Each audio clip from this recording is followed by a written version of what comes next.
Dan sudah tentu bukan peniaga kedai makan saja yang masih merasai impak berantai COVID-19. Antara sektor yang paling teruk terjejas adalah sektor pelancongan. Selepas kebenaran rentas negeri diberikan kira-kira 2 minggu lalu, kini timbul pula seruan untuk kerajaan membenarkan semula pelancong asing masuk ke negara kita. Tetapi, adakah kita bersedia? Dan untuk membincangkan lanjut mengenai perkara ini, kita bersama dengan Uzaidi Udanis, Presiden Majlis Pelancongan Malaysia. Assalamualaikum, Cik Uzaidi. Waalaikumsalam, Syaf.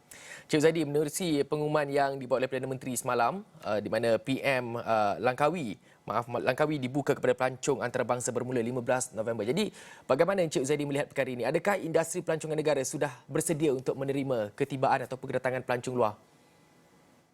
Syaf, sebenarnya projek rintis gelembung pelancongan antarabangsa inbound ke Langkawi bermula pada 15 November tu, inilah pengumuman yang kami nanti-nantikan yang sekian lama. Jadi alhamdulillah dengan pengumuman ini kami rasa ada harapan lah untuk industri kami ni, industri pelancongan yang boleh sembuh atau boleh kembali recover secepat mungkin. Jadi bagaimanapun kita harus fikirkan bagaimana persediaan penggiat-penggiat industri.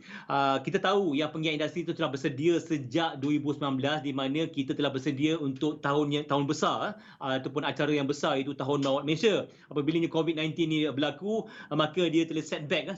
Jadi sebenarnya dalam masa 2 tahun ni berbagai-bagai perkara yang telah berlaku. Antaranya produk-produk yang kita telah cungkil, produk-produk baru, kita cungkil bakat-bakat baru, kita cungkil tempat-tempat yang baru untuk kita lawati oleh pelancong domestik. Dengan adanya pembukaan pada pelancong domestik ni, kita telah belajar, kita telah bersedia untuk kita menerima pelancong-pelancong antarabangsa. InsyaAllah, Syah. Baik, Cik Zaidi. Apakah agaknya SOP yang mungkin akan digunakan khususnya membabitkan pelancong luar khususnya kepada mereka yang terlibat secara langsung dalam industri pelancongan ini? Cik Zaidi. Ya, sebenarnya kita dah tahu kita kena belajar hidup bersama dengan COVID-19 ni. COVID-19 ni tidak akan hilang sekelip mata. Ia mengambil masa yang panjang. Jadi kita kena bersama-sama dengan COVID-19, tapi kita kena pandailah, kita pintar, kita bertanggungjawab sebagai penggiat industri. Kita bertanggungjawab untuk menjaga kesihatan pelancong dan juga kesihatan menjaga juga hak-hak rakyat tempatan. Semalam telah diberi sedikit rangka yang di mana terdapat beberapa SOP kalau kita nak pelancong antarabangsa ni untuk perlulah memenuhi syarat dan mematuhi SOP yang telah ditetapkan seperti pra pelepasan. Sebelum mereka datang ke sini, mereka kena ada ujian sekurang-kurangnya 72 jam sebelum lepas ke Langkawi, dan kita dapati Langkawi adalah satu tempat yang destinasi yang saya rasa kita boleh jadi sandbox untuk kami gunakan 2-3 bulan itu untuk sebelum kita buka pada tempat-tempat lain. Jadi ini ada beberapa SOP. Memang agak complicated sikit, agak sukar sikit, tapi alhamdulillah Kementerian Pelancongan dan juga pihak MKN telah bersama-sama dengan pihak industri tengok lihat bagaimana nak mengurangkan susahan, cabaran-cabaran untuk mereka melancong di sini.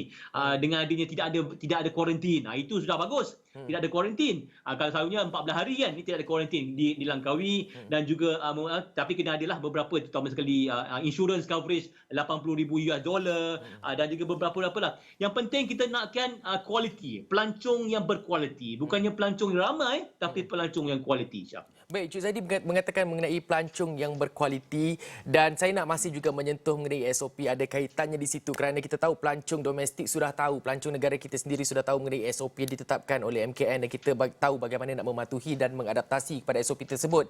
Jadi, bagaimana pula dengan pelancong luar khususnya? Bagaimana nak memastikan pelancong antarabangsa ni, kerana kita tahu ada beberapa negara yang telah melonggarkan tahap kepatuhan SOP kepada rakyat negara mereka, khususnya UK. Dan bagaimana kita nak memastikan pelancong yang masuk ini akan dapat masuk ke negara kita dan melancong ke Langkawi khususnya, dan dapat mengadaptasi kepada SOP yang telah digariskan oleh pihak berkuasa. Cik Uzaidi. Ya, sekiranya pelancong ingin melawat Malaysia, haruslah dia mematuhi undang-undang terkini ataupun SOP terkini di negara ini.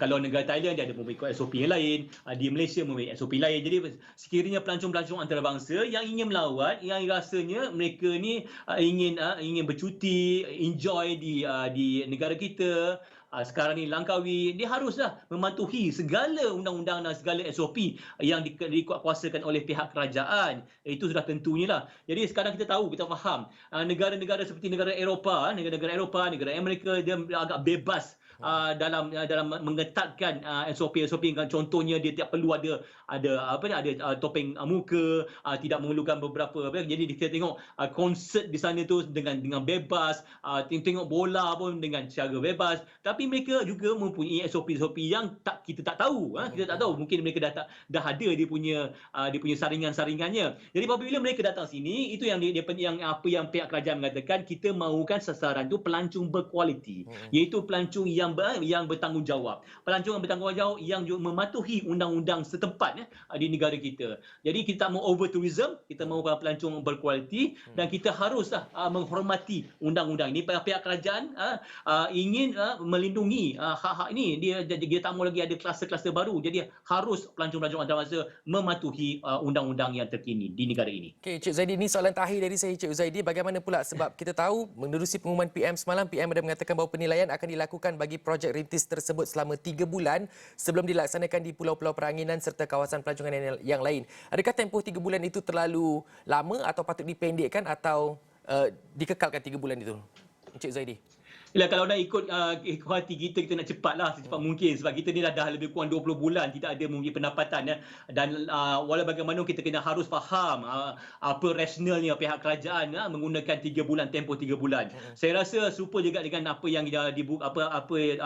peraturan yang dikenakan oleh pelancong-pelancong tempatan yang ke Langkawi baru-baru ini. Apabila lihat Langkawi adalah best practice yang menggunakan cara yang baru, cara kaedah yang berkesan, saya percaya pihak kerajaan akan membuka ke tempat-tempat lain. Of course kita nakkan kalau boleh bulan Disember ni, bulan yang paling peak season ni, orang bercuti ni, kita nakkan mereka kita tahu impulse buying di mana pasal musim Christmas, musim New Year ni ramai daripada pelancong-pelancong daripada luar negara, terutama daripada negara Eropah, negara Middle East, negara India yang ingin bercuti, meluangkan masa bersama-sama dengan keluarga mereka ke satu tempat cuti akhir tahun.